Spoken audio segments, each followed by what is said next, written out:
Primeiro é preciso deixar bem claro que o cidadão Umaro Sissoko Embalo não é Presidente da República.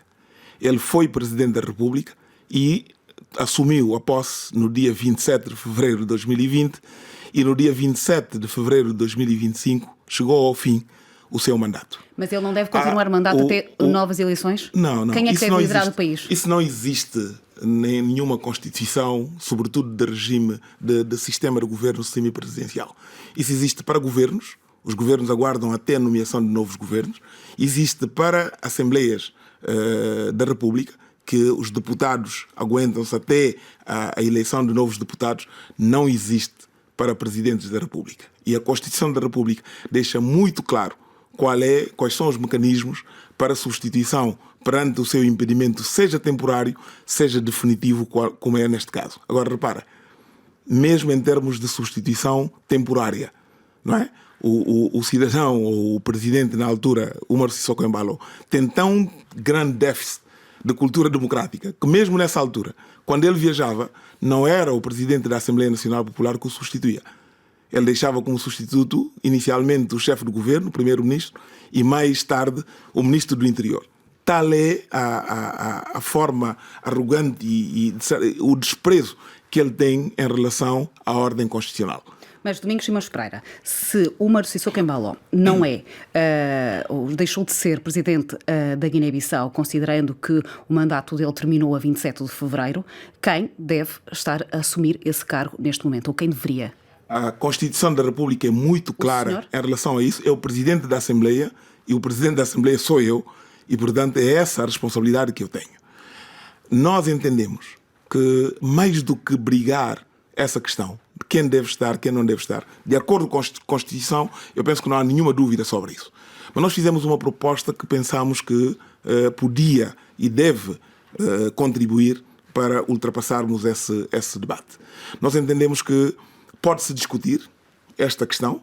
O que não se pode discutir é que a Comissão Permanente da Assembleia Nacional Popular é uma entidade colegial, competente e vocacionada para garantir a gestão desse processo de transição.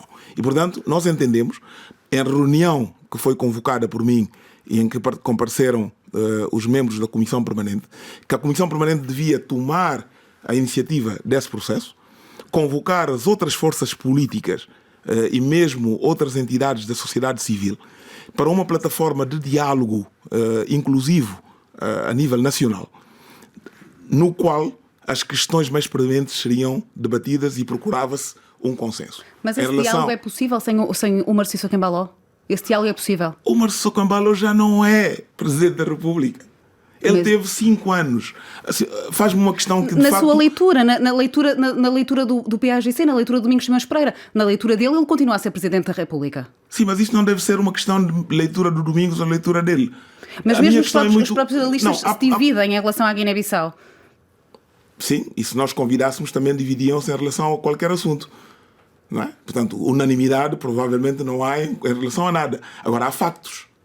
Eu penso que a RFI não tem dificuldades em verificar quando é que o Umaro Sissoko Embalo começou a exercer a competência de Presidente da República. Sim, mas não é a RFI que carimba o início ou o fim de mandatos. Mas pode constatar. A questão é, neste momento, como é que se sai deste impasse? Permitindo que haja um diálogo nacional, não é? Que nós estamos a propor através da Comissão Permanente. E eu penso que é nesse sentido que a CEDEAO, reconhecendo o papel que teve ao longo de todo esse processo, se apresenta na Guiné propondo um mecanismo de diálogo. E é esse mecanismo de diálogo que durante todos estes 5 anos o Umaro Sissoko Embalo enviesou, não é? Levando a CEDEAO a sua leitura, levando a CEDEAO sempre a sua interpretação dos factos, que a CEDEAO desta vez vai a Bissau e começa a constatar. Quando ele dá conta que a CEDEAO está a constatar a verdade daquilo que acontece na Guiné-Bissau, tem que dar ordem de expulsão. Na Guiné-Bissau estão reunidas as condições para as eleições?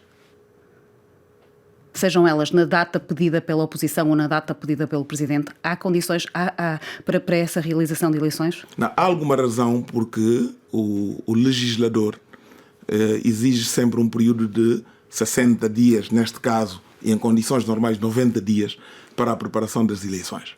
Se nós considerarmos... Se houver vontade, as eleições podem ser realizadas em maio? Com certeza. Com certeza. Basta haver vontade. Basta haver vontade e mobilizar-se a sociedade para... Sabe, neste momento, nós podemos ficar aqui a discutir, a evocar leis, doutrinas.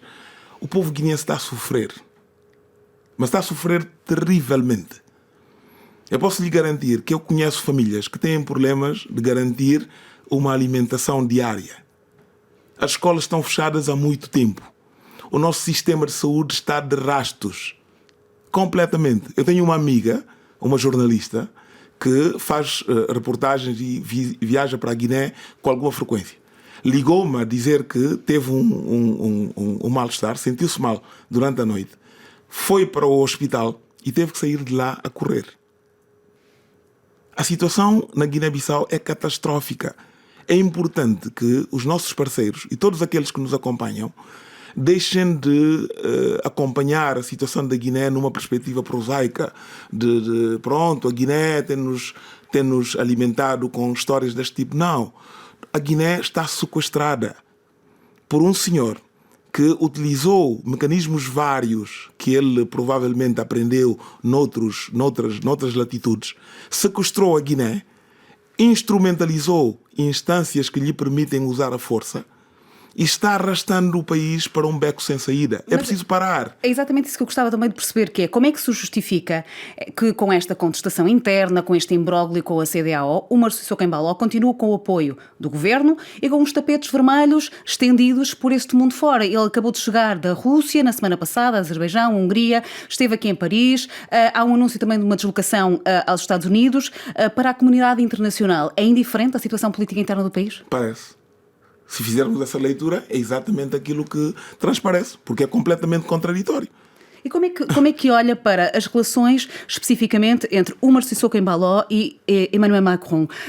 O Umaru Sissoko Embaló, a quem foi dada a Legião de Honra, a quem foi atribuída aqui em Paris, pelo homólogo francês, portanto, pelo presidente Emmanuel Macron. Isto no dia seguinte a um episódio de agressões do qual ele foi acusado de ter agredido ou ter mandado agredir membros da comunidade guineense aqui em Paris. Como é que olha para estas relações? Para esta proximidade entre estes dois estadistas? Alguma coisa não bate certo. E eu não tenho elementos suficientes para poder identificar exatamente o que é que está mal. Mas algo está terrivelmente mal. Eu penso que um país como a França é conhecida por outros valores. Não é? E, portanto, nós temos a tendência de olhar para países como a França, a Inglaterra e outros e dizer que a democracia liberal tem nesses países o seu fundamento. Depois temos dificuldades em poder compreender. Mas há talvez uma explicação. E uma das explicações terá a ver com alguma dificuldade que a França, de repente, começou a ter na nossa sub-região. Umaru Sissoko Embaló, sendo um oportunista político exímio, não é? Terá identificado isso. Terá percebido que a França está a passar por um período de alguma dificuldade em relação a alguns países, como sabemos aquilo que aconteceu em alguns países da África Ocidental, e apressou-se a se posicionar como um potencial salvador, não é? Dos interesses da França naquela sub-região. Mas isto não justifica tudo.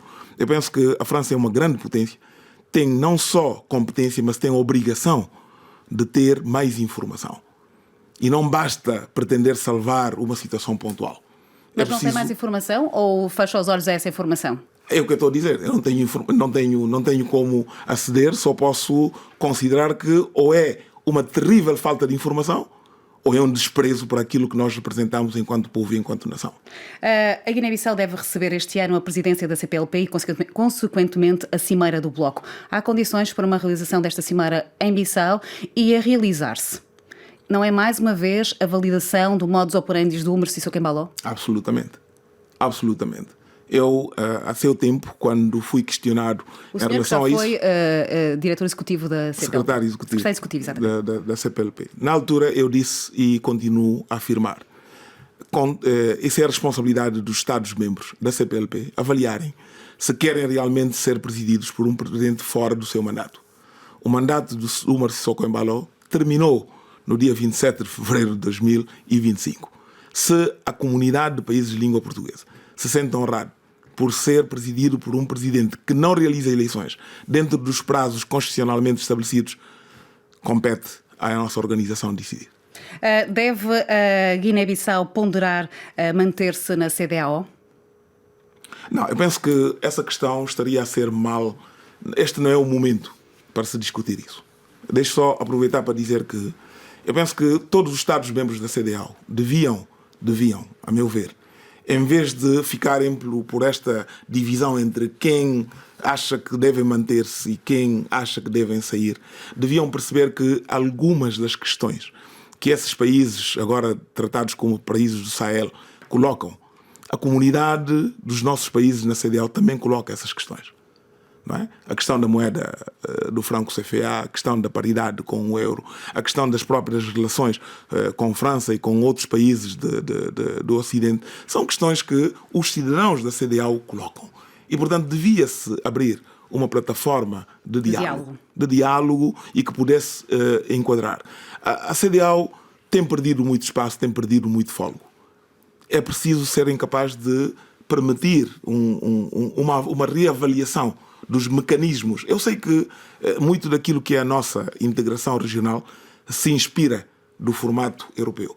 No formato europeu levou 80 e tal anos a se construir.